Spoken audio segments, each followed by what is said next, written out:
Assalamu alaikum wa rahmatullahi wa barakatuhu. Ahlan wa sahlan, marhaba. Welcome to all Hadith disciples. Today's session, bi'idhnillah azza wa jalla, we're continuing in reading the manzuma, the small, short primer to Mustalah al-Hadith, Hadith idiom or terminology. In last week's class, we were speaking about two different types of Hadith, or two different classes of hadith science. And the first is that which we call al-marfu', and the second is that which we call al-mawquf. Now we explained the meaning of the term marfu' in detail, and also the meaning of the word mawquf in detail. And that the first is anything that is attributed to the Prophet Muhammad sallallahu alaihi wasallam, regardless whether it's a statement, an action, a silent approval, a physical description of the Rasul, a moral description or characteristic of the Rasul sallallahu alaihi wasallam, something that happened during his era from the seerah. Okay, even if it isn't something that is attributed directly to him, but something that happened during the time of the Prophet sallallahu alaihi wasallam. If a tabi'i, and we explain what a tabi'i is in detail, this verse came down regarding that. Okay, or this happened during the battle of Uhud, or the battle of Badr, or the battle of Al-Khandaq, or Bani Mustalaq, so on and so forth. We explain all of that, alhamdulillah, in detail. And we'll also explain another term called al-maqtu'. And the word al-maqtu' is something that is attributed to one of the tabi'een. And we gave the definition of the word tabi'een and what it is derived from, a tabi' or tabi'i. Right, inshallah. We also pointed out some of the most important characteristics, or some of the most important issues with regards to using a hadith or using a narration. And the only thing that is solid, indisputable proof is marfu'. The hadith that is marfu', the kalam, the actions, the approvals of Muhammad alayhi salatu wasalam. And anyone else after him, then it goes through a systematic process. Even understanding the hadith of the Prophet sallam, the ins and outs goes through a process. Khalas, clear inshallah. Moving on. The author, he then says, and this is, we're going on here, to the 8th line. The author, he says, وَالْمُسْنَدُ الْمُتَّصِلُ الْإِسْنَادِ مِنْ رَاوِيهِ حَتَى الْمُصْطَفَى وَلَمْ يَبِنْ. He says, وَالْمُسْنَدُ, a new term is that which is called the musnad. Okay, and in the explanation, or in the compilation of the Sunnah series, we explain what the musnad means when we're speaking about a book. When we talk about a book of hadith, then the word musnad has a specific meaning. And it is any book of hadith in which the author compiles the selected hadith that he chose to put in his book of one companion in one specific place. All the hadith that he collected and that is come to him from his scholars and from his travels, with regards to Aisha radiallahu anha, is going to put in one place, regardless of the topic matter of those hadith. This hadith is about burying the dead. Another hadith is about writing a will. A third hadith is about menses. Okay? A fourth hadith is talking about the Prophet alayhi salatu wasalam's death. Sallallahu alayhi wasallam. But as long as those hadith are reported by Aisha, then they're all going to be put in what? One place, regardless of the topic matter, as we've explained. That's a musnad when we talk about compilation of the Sunnah, books of the Sunnah. As for when we speak about musnad with regards to ilm al-mustalah, the terminology of hadith, then we're not talking about a book anymore. The author, he says, وَالْمُسْنَدُ الْمُتَّصِلُ الْإِسْنَادِ مِنْ رَوِيَةِ الْمُصْطَفَى لَمْ يَبِنْ. The translation or the rendering of this line in English is as follows. He says, in the musnad is any narration where it has a continuous chain, and it is attributed to Mustafa without any breakage in its chain, without any severing, without any gaps in its chain of narration. In other words, the scholars of hadith, whenever they say this is a hadithun musnad, this is a musnad hadith, then there are two conditions for the musnad hadith according to the author. The first condition is that it says al-muttasilul isnad, is that a chain has to be apparently connected. It can't be someone narrating from a person that he never met, someone narrating from a person who died before he was born, or die before he got to that city or that region. But it must be ظاهرا, outwardly connected. Okay, it could be a hidden glitch, and he didn't really hear this specific hadith from this person. But in general, outwardly, it's what? It's connected. And the second condition for narration to be called musnad is that it has to be what? Marfu'a. It has to be attributed to Mustafa sallallahu alaihi wasallam and not attributed to anyone else. So therefore, any narration that we have that seems to have a continuous chain and that is attributed to Mustafa, the Prophet sallallahu alaihi wasallam, because we know the Messenger of Allah has several names, and from them is Mustafa and Ahmed, so on and so forth. Okay. So from these, from the definition of the musnad hadith is a hadith that has two conditions. Once again, its chain is apparently connected, and it is what? Attributed to Muhammad sallallahu alaihi wasallam. The next line, the author he says, وَمَا بِسَمْعِ كُلِّ رَاوٍ يَتَّصِلْ إِسْنَادُهُ لِلْمُصْطَفَى فَالْمُتَّصِلْ. The next class or type of hadith or specimen is that which we call what? Al-Muttasil. It's a narration that is called what? Al-Muttasil. And a Muttasil narration, he says, وَمَا بِسَمْعِ كُلِّ رَاوٍ يَتَّصِلْ. He says any hadith in which each person heard from the next narrator, and he says, is called what? He says, إِسْنَادُهُ لِلْمُصْطَفَى فَالْمُتَّصِلْ. Now, we don't want to go too deep in critiquing the poem. Okay? What's important here is that we have a musnad hadith and then we have a muttasil hadith. The last line he says, وَالْمُسْنَدُ الْمُتَّصِلُ الْإِسْنَادِ مِنْ رَوِيَةِ الْمُصْطَفَى لَمْ يَبِنْ وَمَا بِسَمْعٍ أو بسم كل رمى يتصل إسناده للمصطفى المتصل. We say that if the chain is connected and is attributed to Mustafa, what's the difference between the previous type? And Musnad and the Muttasil narration are same according to this. According to what? According to this. So therefore we say that the Musnad hadith is a hadith that is attributed to Muhammad sallallahu alaihi wasallam, and his chain seems to be connected and continuous. And the Muttasil narration is any narration that doesn't have a break for sure. The first one is outwardly, apparently. This one, we are sure that there's no breakage in the chain. Regardless whether the hadith is attributed to one of the companions, regardless whether the hadith is attributed to one of the tabi'een, the narration, as long as its isnad is muttasil, then we call it al-muttasil. As long as there is sama'. Now, in other words, I, narrator A, went to my sheikh in the Prophet's masjid. For example, hypothetical example, Shaykhana Shaykh Abdul Muhsin al-Abad, hafidhahullah. I went to him and I sat in his classes. And I heard him give a fatwa saying that smoking cigarettes was impermissible. Clear? Then I went to America and I told another narrator what I heard from Shaykh Abdul Muhsin al-Abad, that smoking cigarettes are impermissible. Did I hear Shaykh Abdul Muhsin? I met him.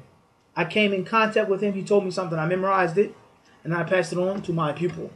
And I told him.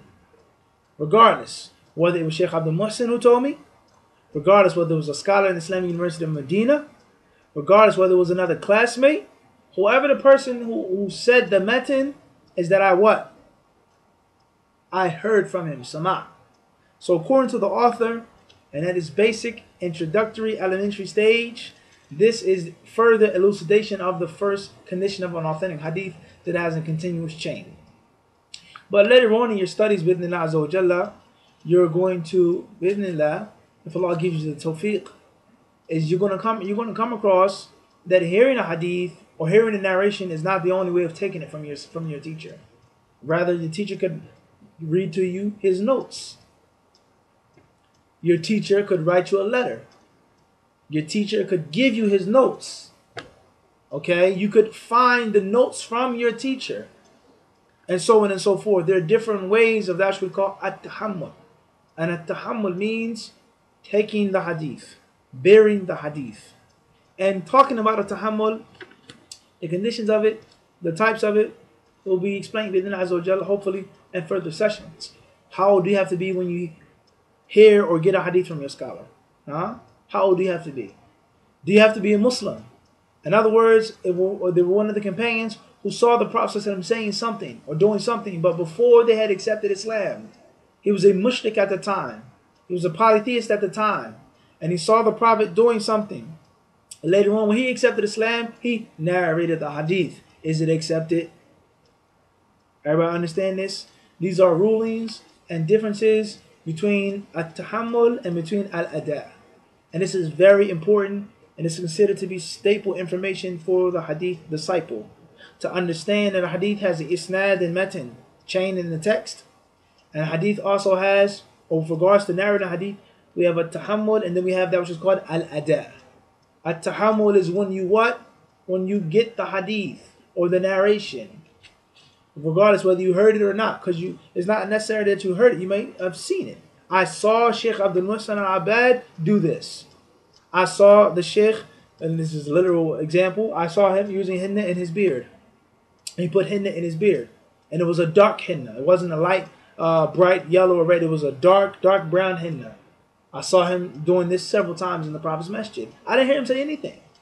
And I narrated to someone in America that he put henna in his beard. Is the chain disconnected or incontinuous? Of course not. So therefore, just hearing it is not the only way. But the scholars, or some scholars of hadith of the past, they mention sama' because it's, and according to many scholars, or most of them, is the highest level of getting the narration, or the most common level. But it's not necessarily the only way that you can get a narration. You could hear something, you could see something, you could feel something, you could taste something, you can touch something. Or you may get the notes of your sheikh. He gave me notes, okay? Here we have these, he gave me this paper. He gave me these notes. And he says, here you go, Muhammad, narrate this from me. That's not necessarily sama'. That's not me hearing it. Everybody understand this? Khair, inshallah. Moving on to the next line.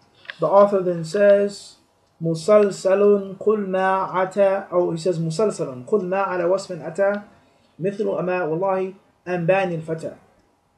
مسلسل قل على ما وصف أو قل ما على وصف أتى مثل أما والله أنبان الفتى. The next specimen that we have here is that which is called al-musalsal.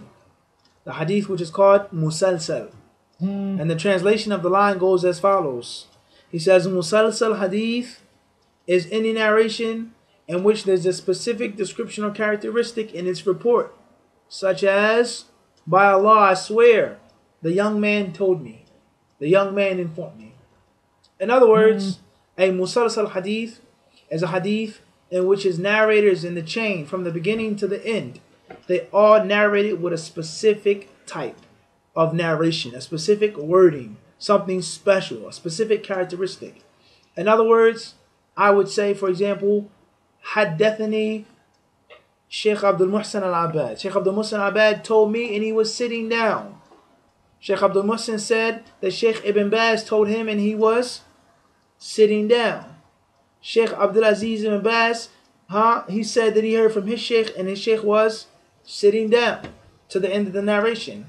So the Sheikh of Sheikh Abdul Aziz Ibn Baz, Sheikh Mathalan Hamid Atiq, for example, okay, he told Ibn Baz, who told Abdul Muhsin, who told Muhammad, and each of the people were sitting down.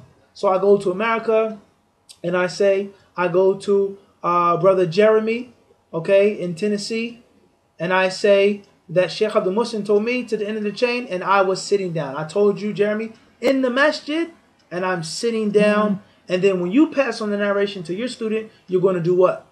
You're going to sit down. So every person in the chain, when they passed on the narration, they were doing what? They were sitting down.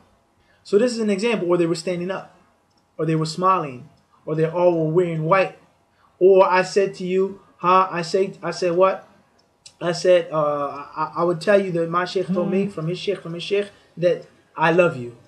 Okay? Reported to me Fulan, who said he loved him, from reported from Fulan, who said that I love you, so on and so forth. That the Prophet ﷺ said to Mu'adh bin Jabal, verily, I love you. And then he told him what to do. Now you may ask the question, what is the purpose of this type of hadith? We say there are two purposes. The first purpose, the first wisdom is what? Is to prove that there is an increase of dabt, of precision, of accurateness or accuracy in narration. In other words, If I tell you that my sheikh said this and his sheikh said that and they were all sitting down, that proves that I was doing what? I was paying attention. And I memorized exactly what he said, exactly what he did, exactly how he did it. So that is the first reason or the first wisdom behind this type of hadith. It improves dabt. It proves mazid dabt. It gives you more accuracy, a stronger, firmer memory. It's very seldom, it's highly unlikely he's going to forget. And we give you those specific, intricate details. Everybody clear on this? And another reason behind this, or another wisdom behind this, is a tafannun, is to mix up your styles a little bit, to give some art, to spice it up a little bit, and not the boring, monotonous way of making one report all of the time, but a little different, okay, a little extra, something a little, interesting. And it allows no doubt when you get a hadith like this, you're going to pay more attention to it, and you're going to value it more. And from those musalsal hadiths is the famous hadith in which the Ar-Rahimuna yarhamuhum ar-Rahman, irhamu man fil ardi yarhamkum man fis sama'. Hadith says that the merciful ones are given mercy by Ar-Rahman. Show mercy to those on earth, and the one who is above all of the creation will show mercy to you. And this is one of the first hadith that a student of hadith gets from his teacher or his master, and he tells him from his sheikh that so on and so forth, and it's a specific type of narration. So this type of narration is called musalsal. That's the wisdoms behind the musalsal. That's the definition of the musalsal. And the musalsal specifically means that which is in order. That which is in a silsila, is in a chain. The hadith that has a specific way from beginning to end. As the author said, Wallahi anbani al-fatah. He says, by Allah, the young man told me. Who said, by Allah, my sheikh told me. Who said, by Allah, his sheikh told him. Who said, by Allah, until you reach the end of the narration. Whether it goes back to the companion, whether it goes back to the prophet, whether it goes back to the tabi'i, whether it goes back to one of the scholars. Everybody clear on this? This is called a musalsal hadith. Therefore, we're going to stop here today. We took 3 lines. And we ask Allah subhanahu wa ta'ala to allow us to be true hadith disciples. Hopefully everything we mentioned was clear. If there are any questions, any follow-up questions, anything that you didn't understand, something that may have been confused on the first time you came across, then do the following 2 things. Firstly is do not despair. Do not despair. It's not a condition that everything you have to understand from the class. And it's a big problem. Hopefully we can do a lecture on this one day in a class. Many people, they quit and they drop out because I didn't understand. Or I don't understand everything in the book. I have to use the dictionary too much. It's too confusing. It's not a condition that you understand everything in the book. It's not a condition that you understand everything in the class. But what is important as a beginner is to begin, is to start. As we say, walk into the water and get your feet wet. I don't know how to swim. I'm not going that deep. Not best. Get your feet wet. Let the sea water, and the salt in the water, let it tingle your pores. Get the water on your feet. Get some sand between your toes. You don't have to be a master swimmer, an Olympic swimmer. You don't have to swim like a fish or a dolphin from day one. But the beginning is to do what? Is to get in the water. It's to get wet. So therefore, confusion or a lack of understanding and frustration and being tired of not understanding and not benefiting, we say that is from the most beneficial things that can happen to a student of knowledge. And that is because frustration leads to practice, leads to diligence, leads to hard work. When you're upset, when you're frustrated and you're dejected and you throw it down and you want to quit, then you say, maybe I'm doing something wrong. Maybe I need to do something different. Let me try harder. Let me stay up at night. Let me read it again. Let me memorize again. Let me review it again. And bi'idhnillah azza wa jal, Allah will open it up for you. But it takes time. It takes time. Okay? As we say, valleys flow according to what? To their due measure. Not before, not too late. Just enough rainwater. So there's a very important concept is that you don't have to understand everything from a class to benefit from the class. If you understood 60%, that's a benefit. 75% is a benefit. It's good. It's khair. And then later on, you keep hacking at the tree until the tree falls down. But the first hack doesn't chop down the tree. And we can make so many other examples in life and parables. So therefore, don't give up. The information is foreign. It's new to you. That's a good thing. That's a good thing. So therefore, if you have any questions or further inquiries or requests or anything like this, don't feel shy to post them on the channel. Allah subhanahu wa ta'ala knows best. I look forward to seeing or hearing from you, brothers and sisters, in our next lesson on Bayquniyyah. Wallahu ta'ala alam. Wa sallallahu sallam wa barak ala abdi wa rasulina Muhammad. Wa jazakum Allahu khayran. Assalamu alaikum wa rahmatullahi wa barakatuhu.